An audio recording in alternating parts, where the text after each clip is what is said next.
Soccer meets basketball tonight at Gainbridge Fieldhouse. Indianapolis Mayor Joe Hogsett hosting the MLS commissioner at tonight's Pacers-Nuggets game.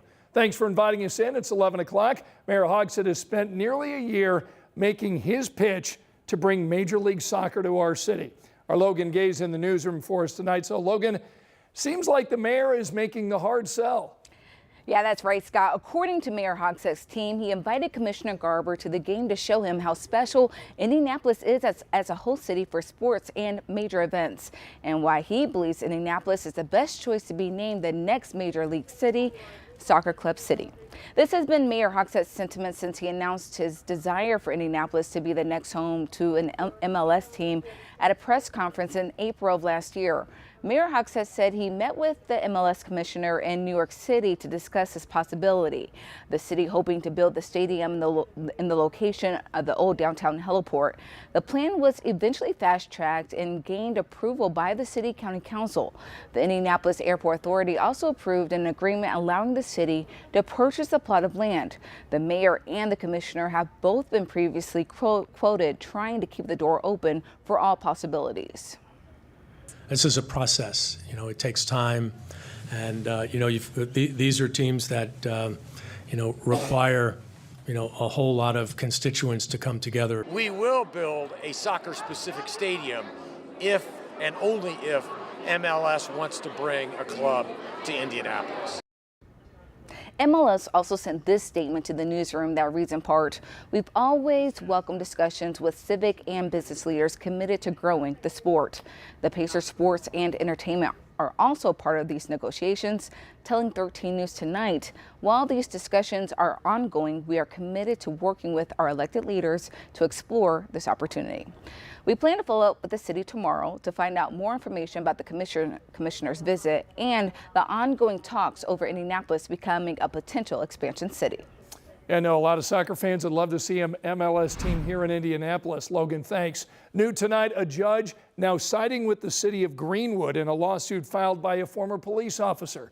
Sam Bowen filed this suit back in June of 2023, claiming the police chief retaliated against him by limiting his responsibilities after Bowen made some critical comments about him and other city leaders online. Chief James Eisen argued those online posts were damaging to his credibility in the eyes of the public and his staff. The judge ruled, quote, that Eisen's interests in maintaining order and running his department efficiently outweighed Bowen's interest in speaking out on Facebook. The Police Merit Board voted to terminate Sam Bowen from the department back in October of 2023. After that, Bowen amended his lawsuit to include wrongful termination. He was accused of violating department policies. Bowen and several other officers used their department-issued laptops to send messages containing racial slurs, pejorative comments, and explicit language. So we reached out to Bowen's attorney about this judge's decision, and when we hear back, we'll pass along his response. Our worst and darkest nightmare became the reality we have to live with for the rest of our lives. Heartbreak in a Marion County courtroom today from a family who traveled thousands of miles to address the judge and the man who killed Dutch commando Simi Putsema. This case dates all the way back to August of 2022, a fistfight between two groups here in downtown Indy. Afterward, police say Shamar Duncan drove by a hotel and opened fire at the group of soldiers, including and killing Putsema and injuring two other Dutch soldiers.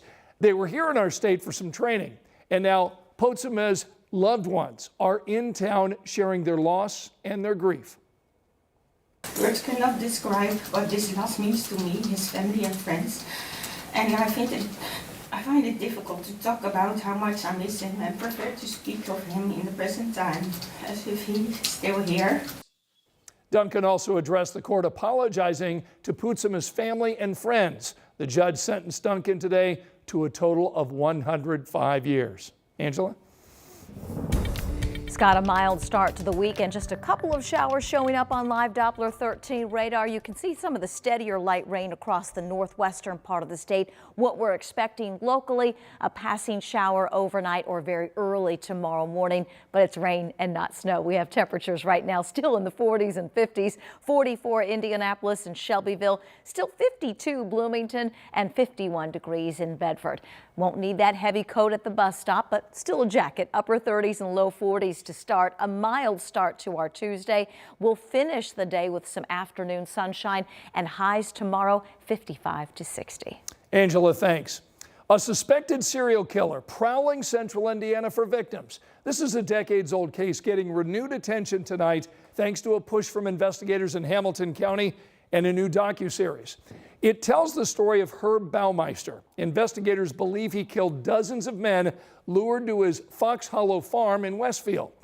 They have uncovered thousands of bones and bone fragments on that property. Coroner Jeff Jellison is leading the charge to identify the victims. He's interviewed in this new show that premiered on Tuesday. And since then, he says his phone has been blowing up. Hundreds of messages, some of them from people whose loved ones disappeared back in the 90s. We've got DNA swabs on them. We're going to be delivering those DNA swabs this week to the Indiana State Police so that they can do their work, get them entered into the national database, and we'll see what comes out of this. In fact, the coroner believes they have identified one new victim in this case thanks to DNA and forensic genealogy. And now a lab is testing to confirm. The Fox Hollow Murders, Playground of a Serial Killer, comes from ABC News Studios. It's streaming on Hulu. A lawsuit tonight now filed after this moment during a Pacers game last May. Milwaukee Bucks star Patrick Beverley throwing a basketball into the stands, hitting a couple of Pacer fans. And now those fans are suing the Bucks, Beverley, and a former Bucks assistant coach. Now, according to this lawsuit, all of this started when that assistant coach, Josh Oppenheimer, tried to get people in the crowd to antagonize Bucks players. Now, the lawsuit goes on to say the fans didn't take the bait. So instead, it claims the words from the assistant coach incited Beverley when he was subbed out of the game in the fourth quarter. And that's when the lawsuit says he walked to the end of the bench, grabbed a basketball, and threw it into the crowd twice, hitting the two women. Tonight, they're suing for damages. And now to a gathering of greats tonight from the Colts 2006 Super Bowl championship team. Peyton, Marvin, Coach Dungy, and a host of others. Our Dominic Miranda was at the Night of Champions.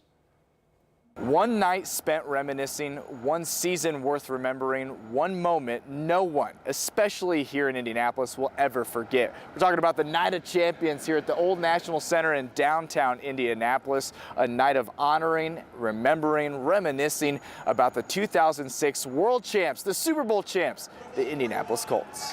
Please welcome Peyton Manning. What a night in downtown Indy. Fans lined the Old National Center in anticipation of celebration, eager to commemorate their favorite players and favorite team that ever donned the Colts uniform. Peyton Manning, Reggie Wayne, Marvin Harrison, Dwight Freeney, Dallas Clark, Jeff Saturday, and Tony Dungy all in attendance for this very special event. I think the Colts fans sort of answered kind of our question right away was, would there be an interest when it sold out, almost immediately. A night spent reflecting on an all-time championship team, the first of its kind, put on by Manning's production company. This was kind of something that we wanted to start, honoring a championship team that still had a connection with that city and those fans, and let's just have a night where we talk about that season, some of the key moments, and we hope to do it for some other championship teams and make it a special night for the players, the coaches, but most importantly the fans that were as much a part of that season as the players were.